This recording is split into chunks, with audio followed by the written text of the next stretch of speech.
नमस्कार साथियों मित्रों, एक बार फिर से आप सभी का वेलकम है टीसीएम कोचिंग सागर के ऑनलाइन यूट्यूब चैनल पर, ऑनलाइन प्लेटफॉर्म पर। जी हाँ दोस्तों, तो आज की इस वीडियो में हम बात करने वाले हैं मध्य प्रदेश कर्मचारी चयन मंडल भोपाल। इसको पहले व्यापम बोला जाता था, आजकल पता नहीं ये फुल मूड में आ चुका है। ठीक है, खासकर एग्रीकल्चर के एग्जाम्स को लेके। तो भाई इन्होंने अभी एक नोटिफिकेशन रिलीज किया है समूह 2 उप समूह 1 के अंतर्गत कृषि विस्तार अधिकारी। जी हाँ, ये पहले ग्रामीण कृषि विस्तार अधिकारी हुआ करता था, रिसेंटली इसका नामांकन किया गया है एईओ।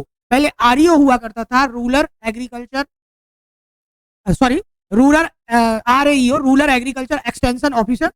अब हो गया है एईओ एग्रीकल्चरल एक्सटेंशन ऑफिसर, यानी कृषि विस्तार अधिकारी।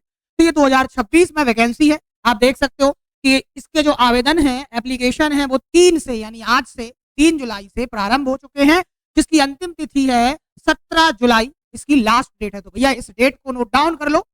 जो भी एलिजिबल है भाई, जितने भी बीएससी एग्रीकल्चर वाले स्टूडेंट हैं, बीएससी हॉर्टिकल्चर वाले हैं, जिन्होंने स्नातक बीएससी एग्रीकल्चर बीएससी हॉर्टिकल्चर से किया है, वो इस फॉर्म को फिल कर सकते हैं और 3 से लेकर 17 जुलाई फॉर्म में संशोधन कर सकते हैं 22 जुलाई तक। ठीक है, और परीक्षा दिनांक जो है इसकी वो 2 अगस्त 2026 रविवार से प्रारंभ है। अब इन्होंने लिखा से प्रारंभ है, फिर भी ये संशय में तो डाल ही देते हैं भाई साहब, कभी भी ये सही से नहीं करते। से प्रारंभ है, पता नहीं कितनी लंबी बोलते, बहुत सारे बच्चे भरेंगे क्योंकि वैकेंसी ही इतनी ज्यादा है।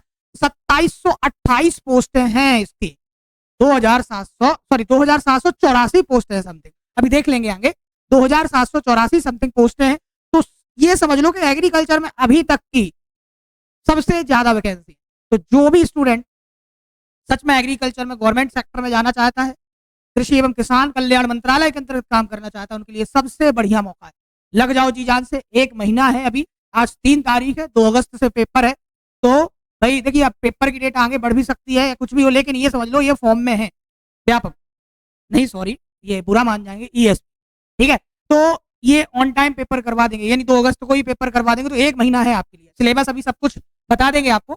जो केवल मध्य प्रदेश के मूल निवासी अनुसूचित जाति अनुसूचित जनजाति के जो अभ्यर्थी हैं, उनके लिए 500 रुपए, सॉरी उनके लिए अनुसूचित जाति अनुसूचित जनजाति अन्य पिछड़ा वर्ग ईडब्ल्यूएस दिव्यांगजन के जो अभ्यर्थी, उनके लिए 250 रुपए है, और अनरिजर्व कैटेगरी अनारक्षित अभ्यर्थियों के लिए 500 रुपए। और यदि हम बात करते हैं तो इसका जो पेपर है 2 अगस्त को प्रथम और द्वितीय 2 शिफ्ट में होगा।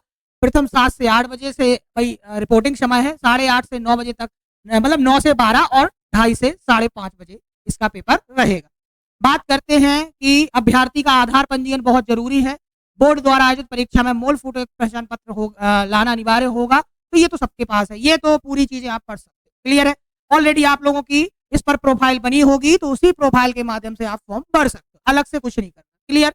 इसके बाद में ये जो भर्ती है ग्रुप 2 समूह 2 उप समूह 1, यानी ग्रुप 2 सब ग्रुप 1 के अंतर्गत है। देख लेते हैं, मेन चीजें मैं बता देता हूं। आखिरी अंक बोर्ड द्वारा भाई इस बार, हाँ इस बार इन्होंने चेंज किया है। क्या चेंज किया है वो अभी आपको मैं बता देता हूँ। तृतीय श्रेणी की वैकेंसी है। अच्छा ये देखिए, इसका जो परीक्षा पद्धति रहने वाली है, 200 नंबर का पेपर होगा। इसमें जो 100 नंबर का है वही आपका सी सेट जर्नल, यानी सामान्य ज्ञान, सामान्य हिंदी, यहाँ पर आप देख सकते हो सामान्य ज्ञान, सामान्य हिंदी और हिंदी, सामान्य अंग्रेजी, सामान्य गणित, सामान्य तार्किक योग्यता, सामान्य विज्ञान, सामान्य कंप्यूटर ज्ञान और एग्रीकल्चर 100 मार्क्स का, तो 200 नंबर का है। 0.25 की इसमें नेगेटिव मार्किंग, ये बड़ा चेंज है। नेगेटिव मार्किंग का ये बड़ा चेंज देखने को मिलेगा। 0.25 यानी 1/4 नेगेटिव मार्किंग है। यदि आप 4 क्वेश्चन गलत करते हैं तो 1 नंबर आपका उड़ा दिया जाएगा। क्लियर। पात्रता शैक्षणिक शर्तें अभी वो आगे मिल जाएंगी आपको। इसके बाद हम चलते हैं आगे, और भी इंपॉर्टेंट चीजें वो मैं बता रहा हूँ, क्योंकि पूरा रूल बुक है वो 33 पेजेस का है, तो उतना हमारे लिए इंपॉर्टेंट नहीं है।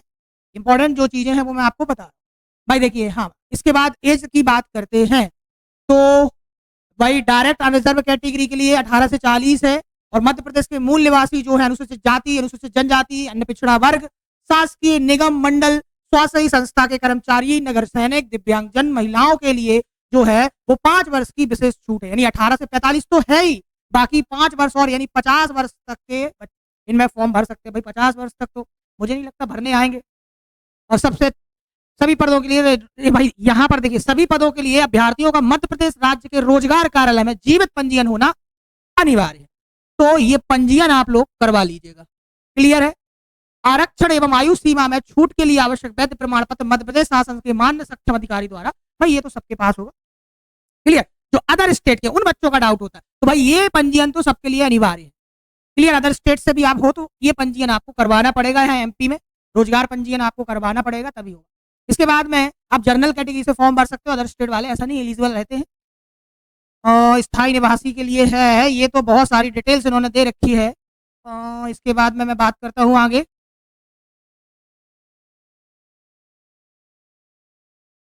ये तो बहुत सारी चीजें हैं, इसको आप पढ़ लीजिएगा। आरक्षण की बात करते तो वही है 20%, अनुसूचित जाति अनुसूचित जनजाति के लिए 20% है, मतलब एसटी के लिए, एससी के लिए 16% है, पिछड़ा वर्ग के लिए 27% है, जिसमें से 13 और 14 वाला रेशियो चलता है, आपको पता होगा, है ना। 10% है ईडब्ल्यूएस के लिए। क्लियर? इसके बाद में वहीं पर हम बात करते हैं परीक्षा केंद्र अभ्यर्थी। इसके बाद में वैकेंसी की बात कर लेते हैं, कहाँ पर कितनी वैकेंसी है, डायरेक्ट उसी पर चलते हैं। ये देख लीजिएगा पद का नाम, ये देखिए भाई यहाँ पर ये आपकी वैकेंसी है। ये देखिए कृषि विस्तार अधिकारी AEO, सीधी भर्ती है, कुछ भी नहीं है, ना कोई इंटरव्यू, सीधा एग्जाम लगेगा, बात खत्म है, रिटर्न होगा। 1126 है आपकी अनरिजर्व कैटेगरी में, ईडब्ल्यूएस की 444 और आपका अनुसूचित जाति के लिए 316, एससी एसटी अनुसूचित जनजाति के लिए 122 है, अन्य पिछड़ा वर्ग ओबीसी के लिए 776 वैकेंसी है। टोटल मिला के 2784 वैकेंसी है भाई, जो अपने आप में बहुत ज्यादा vacancy. This is golden chance, it's golden chance, सच बात है भाई, ये गोल्डन चांस है, स्वर्णिम अवसर है एग्रीकल्चर वाले विद्यार्थियों के लिए। और ओनली एलिजिबल कौन है? बीएससी एजी एंड हॉर्टिकल्चर वाले, फॉरेस्ट्री और बीटेक का कंपटीशन से खत्म। क्लियर? ये देख लीजिए आपको कैटेगरी वाइज, इसमें देखिए अनरिजर्व कैटेगरी में ओपन कितनी है ना, यहाँ पर महिला के लिए कितनी है, ठीक है, ये सब आपको यहाँ से मिल जाएगा। क्लियर? यहाँ पर ये ओबीसी के लिए जो वैकेंसी है वो 14% आरक्षण के अनुसार 87% पदों पर ये दी जाएंगी, से 13 पदों पर प्रावधान या काल्पनिक आधार पर ये है। मतलब इसमें से मतलब कुल मिला के ये 374 वैकेंसी निकाल देंगे। यदि हम वेतन की बात करते हैं, देखिए ये जो है ये आपके हाई कोर्ट है ना, ये हाई कोर्ट के अकॉर्डिंग है भाई, अपने यहाँ के हाई कोर्ट मध्य प्रदेश के। यहाँ में कृषि स्नातक और उद्यानिकी में स्नातक उपाधि होनी चाहिए। 25,300 से आपका वेतन शुरू होगा और अंत तक 80,500 तक ये वेतन पहुंच जाएगा, जो कि काफी ज्यादा। देखो थर्ड ग्रेड यानी तृतीय श्रेणी की वैकेंसी है, वर्ग 3 के जो टीचर्स होते हैं उनका पे लेवल आपके बराबर होगा। इसके बाद में बात करते हैं, ये तो सब आपको पता ही है। वहीं पर यदि हम बात करते हैं कि परीक्षा हाल में, ये नहीं, ये हमारे उसका नहीं है। वहीं पर हम बात करते हैं प्रवेश पत्र एडमिट कार्ड, तो आपको वो तो 2-3 दिन पहले ही, हाँ ये देखिए मूल्यांकन पद्धति में ये रहा आपका सही उत्तर 1 और 0.25 आपका काटा जाएगा। परीक्षा हाल में प्रश्नों की संख्या नहीं, रॉ स्कोर प्रदर्शित होगा। अभी पीएटी एग्जाम में, प्री एग्रीकल्चर टेस्ट में भी यही हुआ है ना। तो सही प्रश्नों की संख्या एवं पासवर्ड को कंप्यूटर स्क्रीन पर अंकित करने का प्रावधान होगा। अभ्यर्थी द्वारा अंकित सही प्रश्नों की संख्या, रॉ स्कोर जिसे बोला गया है, और समान होने पर सबमिट किया जा सकेगा। तो प्रदर्शित रॉ स्कोर और आपने जो वो आपको उसमें जब आप डालेंगे और फिर सबमिट करेंगे तभी वो सबमिट होगा, है ना। इसके बाद में आपका और क्या है इसमें, वो तो नॉर्मलाइजेशन तो चलेगा ही चलेगा, उसमें चले जब उसमें स्लॉट वाइज पेपर होते हैं तो चलता ही चलता है। इसके बाद में बात करते हैं जो सबसे इंपॉर्टेंट चीज है आपके सिलेबस की और पैटर्न की, एग्जाम पैटर्न और सिलेबस की। ये सब कुछ आपका उसका है, आपको कैसे पेपर भरना है, आपको क्या करना है, ये देख लीजिए। ये तो आपकी डेट वगैरह है, रविवार को है, 500-250 रुपये शुल्क है ये। इसके बाद में परीक्षा शहर की बात करते हैं, एग्जाम सेंटर्स आपके कहाँ कहाँ है, भोपाल, इंदौर, जबलपुर, खंडवा, नीमच, रतलाम, उज्जैन, सीधी, सतना, सागर और रीवा। तो लगभग आपके 11 जगह है ना आपके सेंटर रहने वाले। यहाँ पर देखिए भाई ग्वालियर को हटा दिया गया है, आपको पता है ना, ग्वालियर फर्जीवाड़े की वजह से ग्वालियर के लोग बड़े आगे रहते हैं, है ना। चलिए इसके बाद में बात करते हैं, हम सीधे चलते हैं अपने, ये है सामान्य ज्ञान, सामान्य हिंदी, वही चीज है। अच्छा ये है अपना सिलेबस, 100 नंबर का जो एग्रीकल्चर का सिलेबस है, थोड़ा उसके बारे में डिस्कस कर लेते हैं। जर्नल एग्रीकल्चर में agriculture and importance in national economy, यानी कृषि एवं भारतीय अर्थव्यवस्था में कृषि का योगदान क्या है। एग्रोनॉमी, शस्य विज्ञान की बात करते हैं तो देखो यहाँ पर मेजर क्रॉप्स एमपी के अलावा कुछ नहीं पढ़ना है।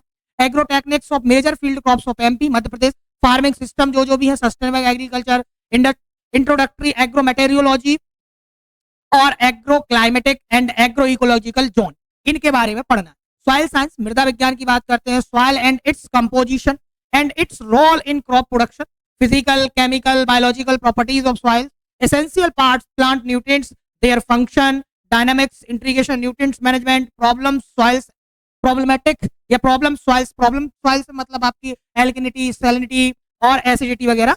Soil and water management, water conservation और वाटर साइड मैनेजमेंट, इससे काफी ज्यादा क्वेश्चन पिछले साल पूछे गए थे।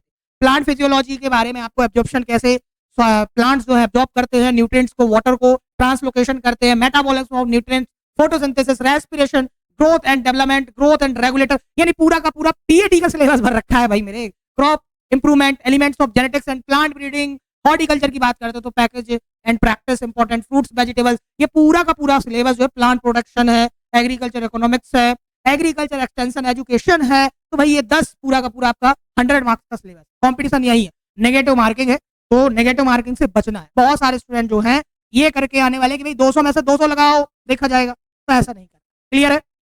चलिए, आई होप कि सबको समझ में आ गया। अब एक important, TCM family, TCM coaching Sagar की ओर से आप सभी को मैं ये जो एग्रीकल्चर की जो क्लासेस है, मेरे से जितना होगा मैं फ्री ऑफ कॉस्ट आपको यूट्यूब पर ये क्लासेस कंडक्ट कराने का सोच रहा हूँ कि 1 महीने तक पूरा का पूरा। देखिए अभी एक बैच लॉन्च करना तो पॉसिबल नहीं है, लेकिन मैं सोच रहा हूँ कि ये फ्री ऑफ कॉस्ट पूरी की पूरी ये टॉपिक्स जो है जितना हो सकेगा उतना कवर अप करेंगे। तो ज्यादा से ज्यादा हमारे चैनल को आप शेयर कीजिए, सब्सक्राइब करवाइए, लाइक कीजिए, क्योंकि हम हो सकता है कि 1-2 दिन बाद ये आपके पूरे के पूरे जो एग्रीकल्चर के टॉपिक्स है, और यदि पॉसिबल होगा तो हम मैथ्स और रीजनिंग की क्लासेस भी आपके लिए लेकर आएंगे।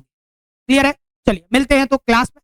आप सभी के लिए शुभकामनाएं पहले से ही, कांग्रेचुलेशन, और बहुत अच्छी वैकेंसी है, लग जाओ, दिल से मेहनत कर लो। बहुत ही अच्छी बम्पर वैकेंसी है एग्रीकल्चर सेक्टर में भाई, अभी तक के रिकॉर्ड तोड़ वैकेंसी कह सकते हो। और नेक्स्ट ईयर चुनाव भी है, तो ये मत सोचना कि वैकेंसी टलेगी, नहीं, वैकेंसी होगी, पेपर होगा, लेकिन रिजल्ट भले लेट लगती हो जाए ठीक है, बट ये अच्छी अपॉर्चुनिटी है। नेगेटिव मार्किंग है तो पढ़ने वाले बच्चों के सिलेक्शन के चांसेस ज्यादा बढ़ जाते हैं। जितने भी ऐसे स्टूडेंट्स जो पढ़ रहे हैं उनके सिलेक्शन के चांसेस ज्यादा बढ़ जाते हैं। तो फिर आई होप, और कोई डाउट रहता तो कमेंट बॉक्स में आप जरूर बताइएगा। क्लियर? बाकी मिलते हैं अपन क्लास में, कोई भी डाउट हो तो आप पूछ सकते हो। जय हिंद, जय भारत, जय जवान, जय किसान दोस्तों।